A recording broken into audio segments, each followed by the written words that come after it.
امریکی صدر کا ایران میں رجیم چینج کا اندیا، کہا کہ ایران میں حکومت کی تبدیلی اچھی بات ہے اور یہ بھی ہو سکتی ہے، ایران کے ساتھ بات نہ بنی تو اس کے لیے بہت برا ہوگا۔ صدر ٹرمپ کی مشرقی وسطی میں ایک اور بحری بیڑا بھیجنے کی تصدیق۔ رائٹرز کے مطابق امریکی فوج ایران کے خلاف کئی ہفتوں تک طویل فوجی کارروائی کی تیاری کر رہی ہے۔ مذاکرات کا دوسرا دور منگل کو جنیوا میں ہوگا۔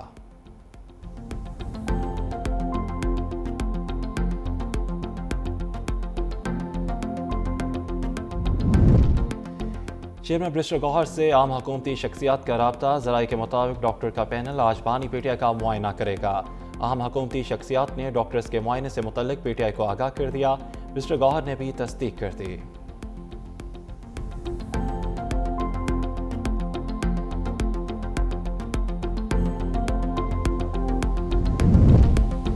وزیر داخلہ محسن نقوی کا بانی پی ٹی آئی کو اسلام آباد جیل میں منتقل کرنے کا اعلان۔ کہا کہ جیل مکمل ہوگی تو بانی کو ادھر منتقل کیا جائے گا۔ 2 ماہ میں اسلام آباد جیل مکمل ہو جائے گی۔ جیل کے اندر تمام طبی سہولیات موجود ہوں گی۔ بانی کو سزا اسلام آباد کی عدالت سے ہوئی، اس لیے اسلام آباد جیل منتقل کیا جائے گا۔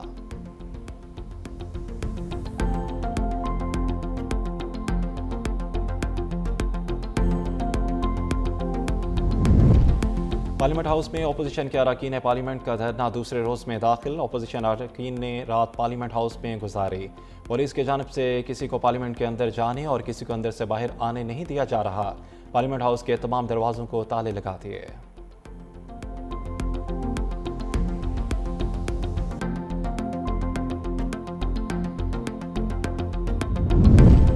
حکومت کی بانی تحریک انصاف کی آنکھ کے مسئلے پر وضاحت۔ مشیر وزیر اعظم رانا ثناءاللہ نے دعویٰ کیا کہ بانی نے آنکھ کے درد کی شکایات جنوری کے پہلے ہفتے کی۔ 4 مہینے سے آنکھ میں مسئلہ تھا، ان کا علاج نہیں ہوا۔ اگر ایسا ہوا ہے تو مجرمانہ غفلت ہے۔ اگر حقائق برعکس ہوئے تو بڑھا چڑھا کر بیان کرنا بھی مجرمانہ غفلت ہے۔ جنوری کے پہلے ہفتے شکایت کی اور 16 جنوری کو معائنہ ہوا۔ 19 جنوری کو ٹیم نے دوبارہ معائنہ اور ٹیسٹ کیے۔ جیل ڈاکٹر نے ڈراپس دیے جس کا انہوں نے 3-4 دن استعمال کیا۔ 24 جنوری کو بانی کو انجیکشن لگایا گیا۔ یہ چیزیں دستاویز پر موجود ہیں، اگر قاعدے اس میں اختلاف کہیں تو حوالے کر دیتا ہوں۔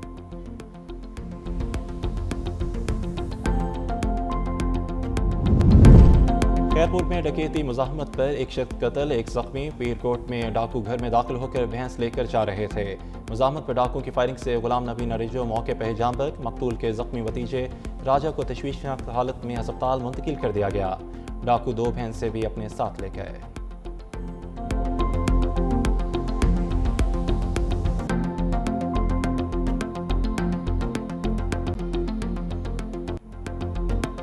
وزیراعظم کا بی این پی سربراہ طارق رحمان سے ٹیلی فونک رابطہ۔ شہباز شریف کے چیئرمین بنگلہ دیش نیشنلسٹ پارٹی کو دورہ پاکستان کی دعوت۔ طارق رحمان کو بنگلہ دیش نیشنلسٹ پارٹی کی انتخابی کامیابی پہ مبارکباد۔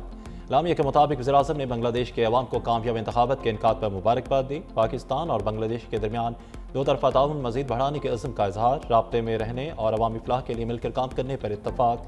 دونوں رہنما کا عوامی دلچسپی اور خطے کے امن اور ترقی کے امور پر تبادلہ خیال۔ مرحومہ بیگم خالدہ ضیاء کی پاک بنگلہ دیش تعلقات کے لیے خدمات کو خراج عقیدت پیش کیا۔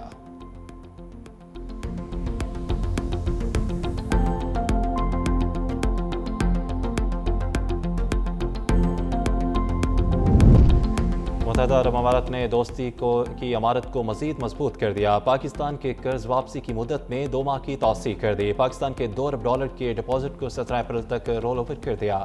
یو اے نے مختصر مدتی توسیع 6.5% شرح پر سود پر دی۔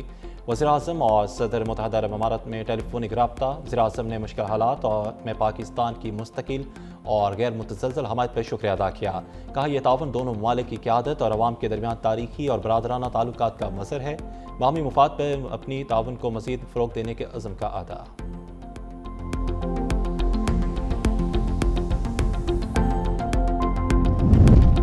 کراچی M9 سپر ہائی وے پر ٹریفک حادثہ کئی جانیں لے گیا۔ 4 گاڑیاں آپس میں ٹکرانے سے 13 افراد جاں بحق، 9 زخمی۔ پولیس اور ریسکیو ٹیموں کی بروقت امدادی کارروائیاں، زخمی اور لاشوں کو اسپتال منتقل کر دیا۔ وزیر اعلیٰ سندھ مراد علی شاہ کی جاں بحق افراد کے لواحقین سے دلی ہمدردی۔ زخمیوں کو بہترین طبی سہولیت فراہم کرنے کی ہدایت۔ بلاول بھٹو کا ٹریفک حادثے پر دکھ اور افسوس کا اظہار۔ حادثے میں جاں بحق افراد کے لواحقین سے دلی تعزیت۔ متعلقہ حکام سے آئندہ ایسے حادثات کی روک تھام کے لیے مؤثر اقدامات کی ہدایت۔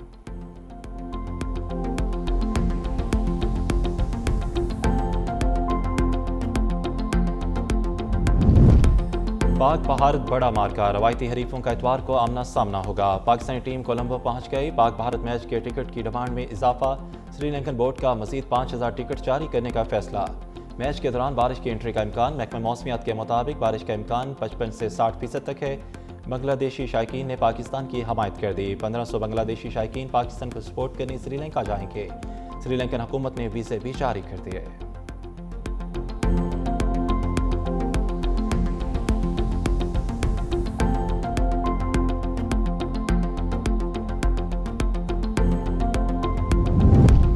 اور ایئر چیف ظہیر احمد بابر سیدھو کا انڈونیشیا کا دورہ، انڈونیشین صدر سے ملاقات۔ انڈونیشین صدر کا پاک فضائیہ کے جدید تربیتی نظام ایروسپیس انفراسٹرکچر میں دلچسپی کا اظہار۔ ایئر چیف کو انڈونیشیا کا اعلیٰ ترین اعزاز میڈل آف آنر دیا گیا۔ ظہیر احمد بابر کی انڈونیشیا کے وزیر دفاع مسلح افواج کے کمانڈر ایئر مارشل سے بھی ملاقات۔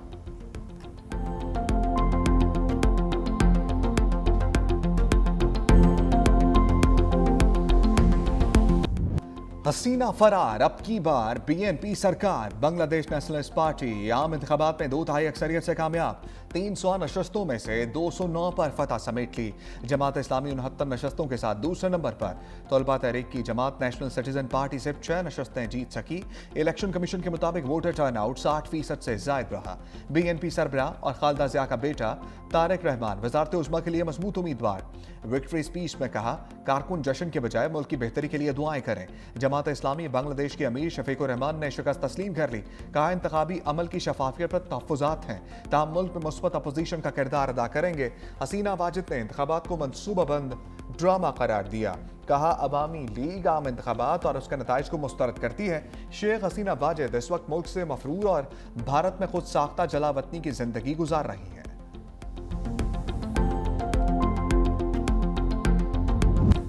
امارات نے دوستی کی عمارت کو مزید مضبوط کر دیا۔ پاکستان کے قرض کی واپسی کی مدت میں 2 ماہ کی توسیع کر دی۔ پاکستان کے $2 ارب کے ڈپازٹ کو 17 اپریل تک رول اوور کر دیا۔ یو اے ای نے مختصر مدتی توسیع 6.5% شرح سود پر دی۔ وزیر اعظم اور صدر متحدہ عرب امارات میں ٹیلی فونک رابطہ۔ وزیر اعظم نے مشکل حالات میں پاکستان کی مستقل اور غیر متزلزل حمایت پر شکریہ ادا کیا۔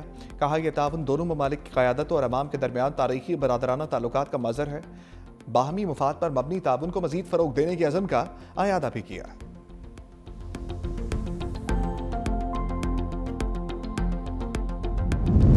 غزہ بورڈ آف پیس کا اجلاس اقوام متحدہ کو بائی پاس کرنا ہے۔ مولانا فضل الرحمان کہتے ہیں، اجلاس میں پاکستان کی شرکت کسی صورت مناسب نہیں۔ ان حالات میں ملی غیرت کا مظاہرہ کیا جائے۔ اسلامی دنیا بھی کسی صورت اس اجلاس میں شرکت نہ کرے۔ فلسطینیوں کے ساتھ عالمی قوتیں مذاق کر رہی ہیں۔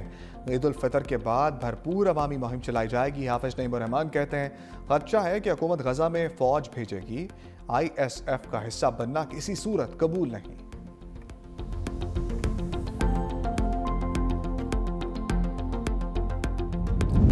لاہور برکت مارکیٹ کے گودام میں آگ لگ گئی۔ گودام میں پلاسٹک کی کرسیاں اور دیگر سامان موجود۔ فائر بریگیڈ کا عملہ کئی گھنٹوں سے آگ پر قابو پانے میں مصروف۔ 8 فائر، 4 ریسکیو وہیکلز اور 40 اہلکار شریک۔